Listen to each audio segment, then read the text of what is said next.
आधी रात का समय था। उस भयानक जंगल में लाजो बुरी तरह से दौड़ रही थी। उस भयानक जंगल में अजीबोगरीब आवाजें चारों ओर गूंज रही थी कि तभी लाजो की नजर एक सुनसान गांव पर पड़ी। लाजो दौड़ती हुई उस गांव की सीमा में प्रवेश कर गई। लाजो दौड़ती हुई एक घर की कुंडी खटखटाने लगी। दरवाजा खोलो, वो मुझे मार डालेगा, दरवाजा खोलो।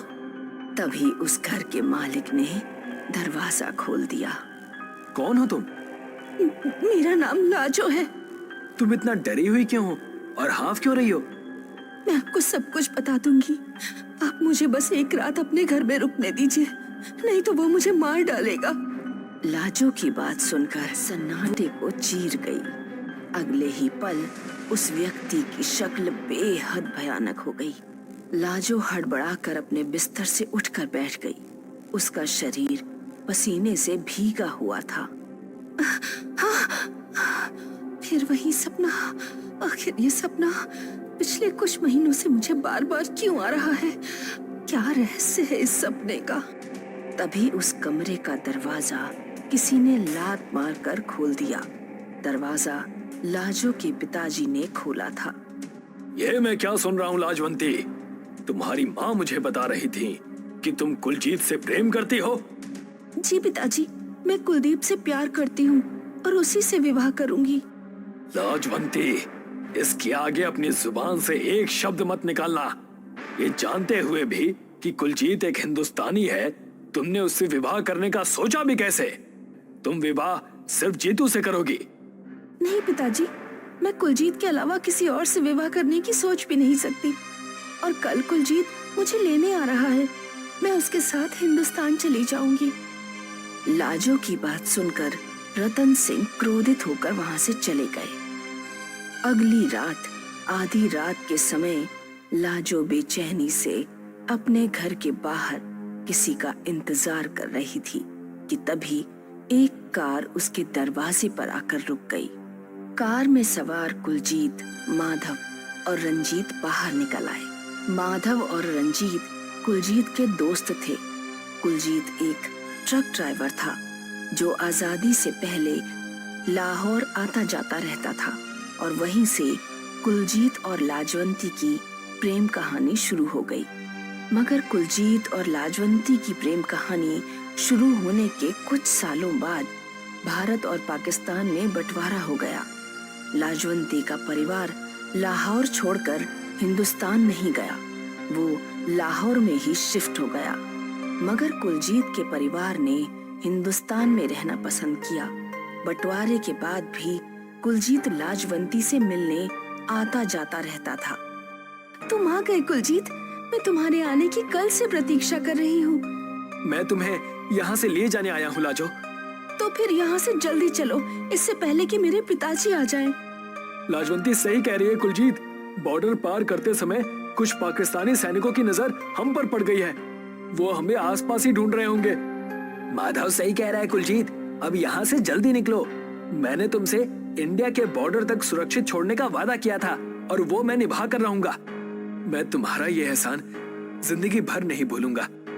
ये कैसी बातें कर रहे हो कुलजीत, हम दोनों बचपन के दोस्त हैं। चलो लाजो। कुलजीत ने लाजो का हाथ पकड़ा ही था। कुछ ही पलों में पुलिस के सायरन की आवाज से वो इलाका गूंज उठा। अचानक मौसम में परिवर्तन कैसे हो सकता है? ये हमारे लिए शुभ संकेत नहीं है। और पुलिस को कैसे पता चल गया कुलजीत और मेरे बारे में? तभी उन सब के कानों में रतन सिंह की आवाज टकराई। तुम सब अभी और इसी वक्त यहाँ से चले जाओ, नहीं तो पुलिस तुम्हें पकड़कर पाकिस्तानी आर्मी के हवाले कर देगी। पिताजी, आप तो मेरे और कुलजीत के विवाह के खिलाफ थे।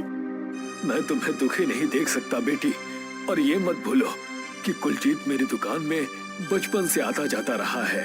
ये एक अच्छा लड़का है। लगता है आर्मी ने तुम दोनों के बारे में पुलिस को इन्फॉर्म कर दिया होगा। इससे पहले कि तुम सबको पुलिस यहाँ से पकड़कर आर्मी के हवाले कर दे, तुम सब पपीहा गांव रुक जाओ। लेकिन मैंने तो सुना है कि वो गांव जंगलों में स्थित है और वो सिर्फ किस्से और कहानियों में ही है। नहीं कुलजीत, पपीहा गांव वास्तव में है। घने जंगलों की वजह से शहर के लोग उस गांव में नहीं जाते। मैं तो काफी सालों से उस गांव में आता जाता रहा हूँ। उस गांव के लोग बहुत ही सीधे साधे और दूसरों की सहायता करने वाले हैं। यहाँ से दाईं तरफ जो कच्ची सड़क जाती है, उस कच्ची सड़क से करीब 20 किलोमीटर दूर है। रतन सिंह के कहने पर माधव तुरंत ड्राइविंग सीट पर बैठ गया, मगर रंजीत नहीं बैठा।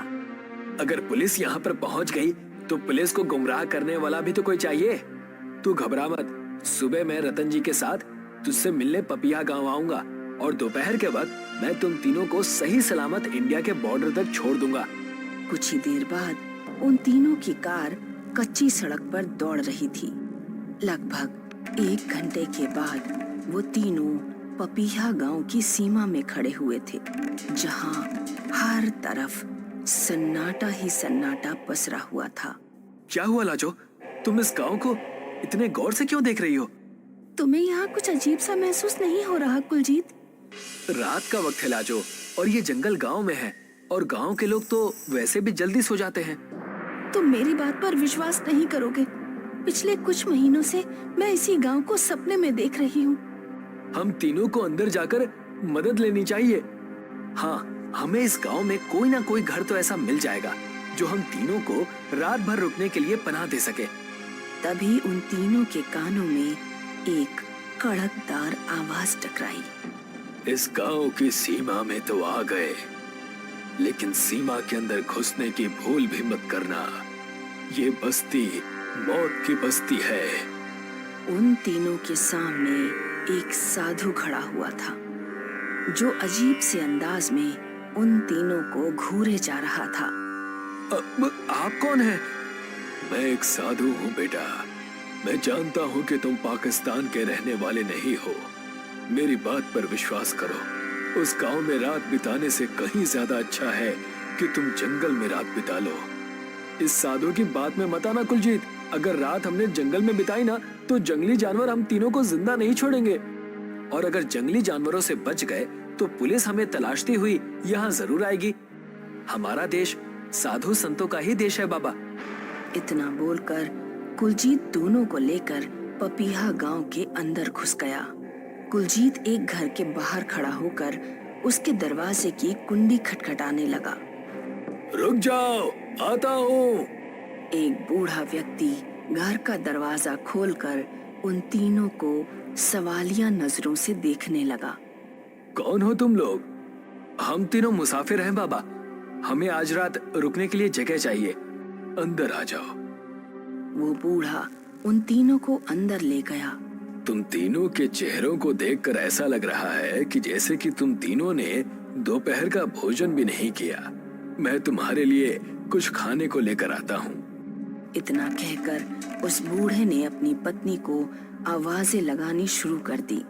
कमला, अरे ओ कमला, देखो हमारे घर में शहर से कुछ मेहमान आए हुए हैं। इनके लिए भोजन लेकर आओ। कुछ देर बाद एक बूढ़ी स्त्री, जिसने एक लंबा घूंघट डाल रखा था, कुलजीत, माधव और लाजो के सामने बड़ी बड़ी प्लेटों में भोजन ले आई। वो भोजन ऊपर से एक बड़ी सी थाली से ढका हुआ था। संकोच मत करो, निसंकोच होकर पेट भरकर भोजन करो। मैं तुम तीनों के सोने का इंतजाम बगल के कमरे में करवा देता हूँ। जैसे ही भोजन करने के लिए उन थालियों को हटाया, एक प्याले में एक इंसान का सर कटा हुआ रखा था और कुलजीत के प्याले में एक कटा हुआ हाथ और माधव के प्याले में किसी इंसान की कटी हुई टांग रखी हुई थी। वो तीनों घबराकर उठ खड़े हुए। तभी उस बूढ़े व्यक्ति का चेहरा देखते ही देखते भयानक हो गया और उस बूढ़ी औरत ने अपना घूंघट उठा दिया। घूंघट के अंदर एक बेहद भयानक दिखने वाली स्त्री मौजूद थी। कौन हो तुम लोग? तुम सब मुर्दा गांव में आ गए हो बेवकूफों। क्या तुम्हें नहीं पता? यहाँ लोग जिंदा तो आते हैं, लेकिन कभी जिंदा जाते नहीं हैं। उस साधु की बात सही थी कुलजीत। हम सब एक भूतिया गांव में फंस चुके हैं। लाजो सही कह रही है कुलजीत। मुझे लगता है कि लाजो के पिताजी ने हम सबको जानबूझकर मौत के मुंह में फंसाया है। ये समय इन सब बातों का नहीं है, ये समय अपनी जान बचाकर भागने का है। अगर ये लाजो के पिताजी की घटिया चाल है तो मैं उनकी ये चाल नाकाम कर दूंगा माधव। अगर मेरी लाजो को कुछ भी हुआ तो मैं गदर मचा दूंगा। इतना कहकर कुलजीत लाजो का हाथ पकड़कर बहुत फुर्ती से घर से बाहर निकल गया। मगर जैसे ही वो सब घर के बाहर निकले तो सामने का नजारा देखकर उन तीनों के रोंगटे दहशत से खड़े हो गए।